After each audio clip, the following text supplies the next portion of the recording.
ಭಾಳ time patient O P D ಒಳಗೆ ಕೇಳ್ತಿರ್ತಾರೆ, ನಾವು ಪ್ರೆಗ್ನೆನ್ಸಿ ಒಳಗೆ ಕೂಡೋದು ಸೇಫ್ ಇದೆ ಆರ್ ಇಲ್ವಾ.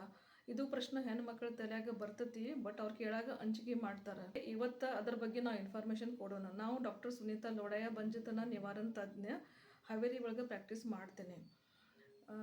ನಾರ್ಮಲಿ ಪ್ರೆಗ್ನೆನ್ಸಿ ಒಳಗೆ ಕೂಡೋದು ಸೇಫ್ ಇರ್ತೈತಿ.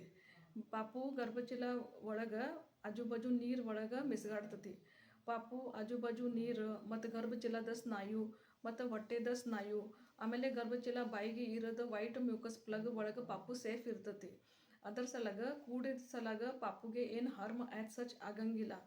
ಆದರೆ ಪ್ರೆಗ್ನೆನ್ಸಿ ಕಾಂಪ್ಲಿಕೇಟೆಡ್ ಪ್ರೆಗ್ನೆನ್ಸಿ ಇದ್ರು, ಟ್ರೀಟ್ಮೆಂಟ್ ಮೇಲೆ ಪ್ರೆಗ್ನೆನ್ಸಿ ಆಗೈತಿ ಮತ್ತು ಹೈ ರಿಸ್ಕ್ ಪ್ರೆಗ್ನೆನ್ಸಿ ಐತಿ, BP ಐತಿ, ಶುಗರ್ ಐತಿ, ಮೊದಲ ಹಿಸ್ಟ್ರಿ ಆಫ್ ಮಿಸ್ಕ್ಯಾರೇಜ್ ಇದೆ, ಬ್ಲೀಡಿಂಗ್ ಇದ್ರೆ, ಜಲ್ದಿ ಡಿಲಿವರಿ ಆಗಿತ್ತು ಇದ್ರೆ 7 ತಿಂಗಳಿಗೆ 8 ತಿಂಗಳಿಗೆ ಮೊದಲು ಡಿಲಿವರಿ ಆಗಿತ್ತು, ಹಂಗಿದ್ರೆ ಟ್ವಿನ್ಸ್ ಇದ್ರೆ, ಅವಳಿ ಜವಳಿ ಪಾಪು ಇದ್ರೆ, ಇನ್ಫೆಕ್ಷನ್ ಆಗಿತ್ತು ಹಿಸ್ಟ್ರಿ ಇದ್ರೆ, ಮತ್ತು ಮೌಸ ಗರ್ಭಚೀಲ ಬಾಯಿಗೆ ಕುಂತಿದ್ರೆ, ಹಂಗೆ ಹಿಸ್ಟ್ರಿ ಇದ್ರೆ ಸಾಧ್ಯಷ್ಟು ಅವ್ರ ಪ್ರೆಗ್ನೆನ್ಸಿ ಒಳಗೆ ಕೂಡೋದು ಅವಾಯ್ಡ್ ಮಾಡ್ಬೇಕು. ಇನ್ನೂ ಡೌಟ್ ಇದ್ರೆ ಅವ್ರು ತಮ್ಮ ಡಾಕ್ಟ್ರಿಗೆ ಕನ್ಸಲ್ಟ್ ಮಾಡ್ಬೋದು.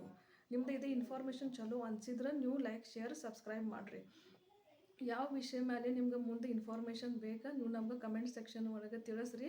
ನಾವು ಅದರ ಬಗ್ಗೆ ವಿಡಿಯೋ ಮಾಡೋದು ಪ್ರಯತ್ನ ಮಾಡ್ತೇನೆ. Thank you.